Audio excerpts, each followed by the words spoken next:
다 보이시죠? 네. 네, 저는 아까 이사 시작 때 말씀드린 것과 같이 이번 12월 6일에 사제 소품을 받은 권영희 레오 신부라고 합니다. 반갑습니다.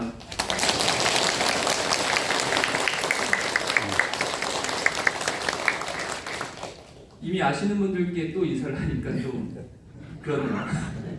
먼저 정든 곳이자 사제직을 향해 나아가는 과정 중 제 기초를 다져주었던 향남성당으로 천미사를 드릴 수 있도록, 그리고 여러분을 다시 볼 수 있도록 이끌어주신 하느님께 감사를 드리게 됩니다.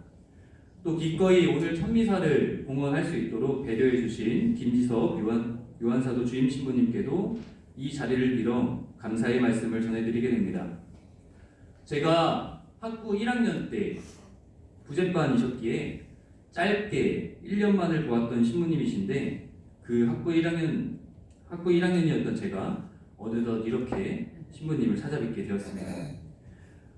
그리고 대학원 1학년 때 안타깝게도 잠깐 향남성당을 떠나 조암성당으로 가게 되었었는데, 모두 잘 지내셨죠? 네. 그런 것 같아요. 다들 표정들이 다 밝으신 거 보니까 저 있을 때보다 더 잘 지내신 것 같아요.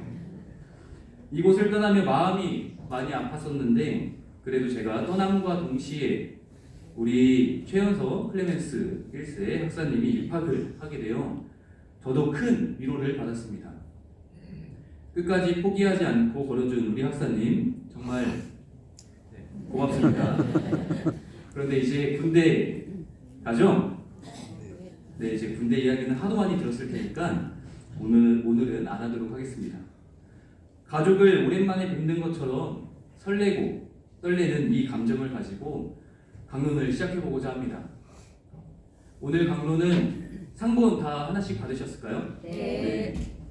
사제로서 살아가며 끊임없이 마음속으로 되뇌이고 또 행동으로 살아가고자 선택한 서품성구, 요한복음 13장 1절의 한 문장이 끝까지 사랑하셨다로 해보고자 합니다.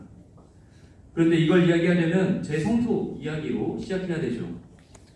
아마 우리 향남성당 신자분들께서는 제 성소 이야기를 못 들어보셨던 것 같아요. 아시는 분들은 몇 분 계실 텐데 많이 못 들어보셨을 것 같아서 준비해봤습니다. 근데 다 말하면은 오늘 다 같이 저녁미사 때까지 있어야 되니까 제가 핵심들만 쏙쏙 뽑아서 준비해봤습니다. 제가 처음으로 사제성소라는 걸 알게 된 것은 중학교 2학년 시흥 군자성당에서 화성 바란성당으로 이사 왔을 때입니다. 그때 만났던 두 박사님, 지금은 사제가 되어 열심히 사목을 하고 계신 두 분과 더불어 주위 신자분들이 예비 신학생을 권유했을 때였죠. 그런데 그렇게 권유할 때면 저는 이렇게 말했습니다. 싫어요. 저는 제 꿈이 있어요. 그리고 저는 아주 아름다운 아내를 만나서 저와 배우자를 닮은 예쁜 딸과 아들을 낳고 알콩달콩 살아갈 거예요 라고 말했었죠. 하지만 안타깝게도 두 학사님과 가깝게 지냈던 신자분들은 포기하지 않고 계속 권유했었습니다. 그렇게 성인이 될 때까지 안 하겠다고 고집을 부리며 군대를 전역하고 대학을 잠깐 다니다가 그만두었을 때 우연찮게 우리 최연서 학사님이 다니고 있는 수원 카톨릭대학교 신학교에서 계약직으로 일을 하게 되었던 일이 있었습니다. 어느 여름의 한 날 조금 늦게 퇴근하던 때 신학교 대성당의 모든 창문과 문이 열린 상태에서 들려왔던 학사님들과 신부님들의 저녁기도, 찬미가, 노래소리, 태어나서 처음 들었던 그 아름다운 노래소리를 듣는 그 순간에 문득 이런 생각이 들었습니다. 아, 꿈은 저렇게 꾸는 거구나. 나의 모든 걸 걸고 꾸는 꿈이 저런 모습이겠구나 라는 걸 그때 갑자기 문득 떠올리게 되었죠.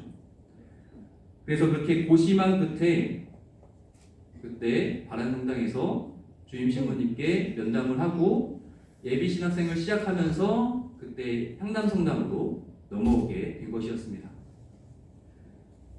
성수의 부르심에 처음이자 마지막으로 한번 응답해보고자 한다는 그 마음으로 마음을 먹고 꿈을 꾸기 시작했죠. 그렇게 여러분들은 기억이 잘 안 나실 거예요. 예비신학생 하는 그 1년 동안 이 본당에서는 제가 잘 안 보였을 거예요. 그때 권호진 요셉 신부님께서 배려해 주셔가지고 주일 미사에만 잠깐 오고 나머지 평일과 모든 날에는 공부만 하라고 했었습니다.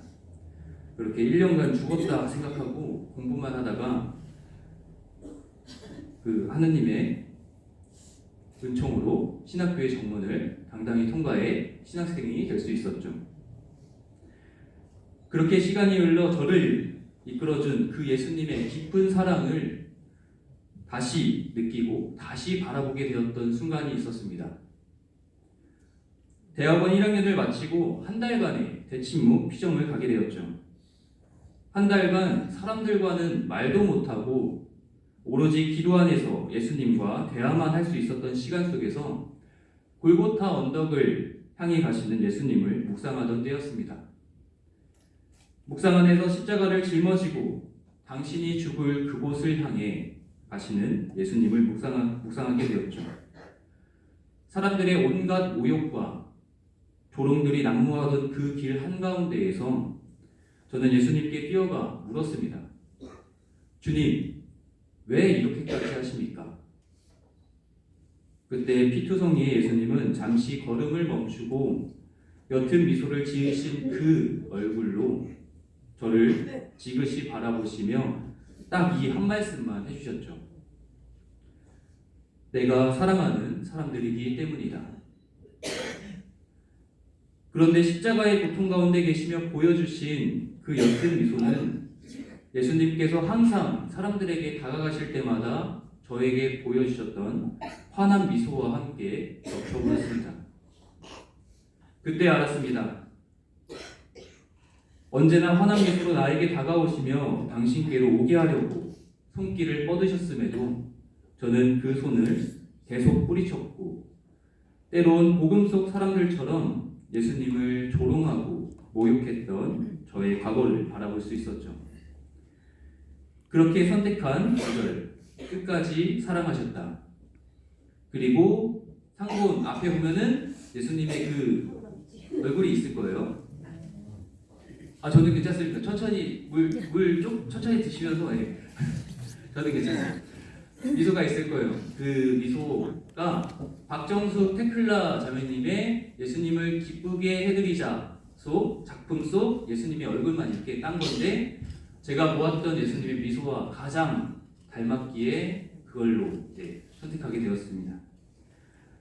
이 상본을 마음속에 간직하며 예수님께 다짐했습니다.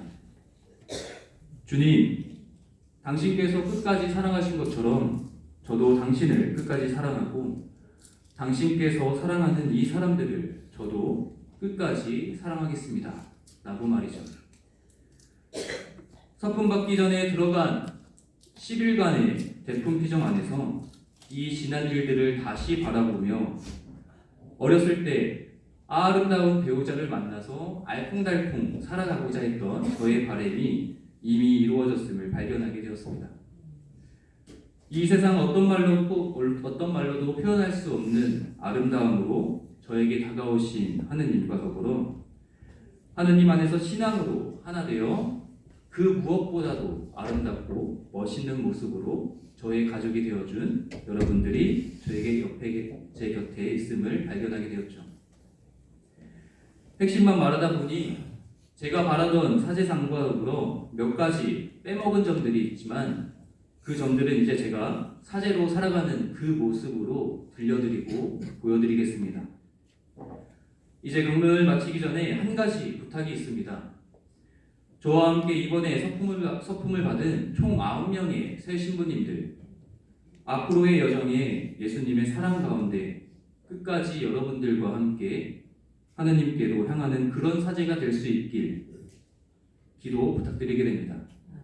왜냐하면 앞서 말씀드린 것처럼 저희는 하느님의 사랑과 더불어 가족인 여러분들의 기도와 사랑으로 살아가는 사람들이기 때문입니다. 이제 강론을 마치며 언제나 우리 각자를 끝까지 사랑하시는 그 예수님께서는 이어질 성찬례를 통해 빵으로 다시 한번 우리에게 다가오십니다. 그 예수님을 맞아들이며 우리 각자도 예수님께 한번 사랑으로 고백해 봅시다. 잠시 눈을 감고 묵상 가운데 예수님을 맞이할 준비를 해봅시다.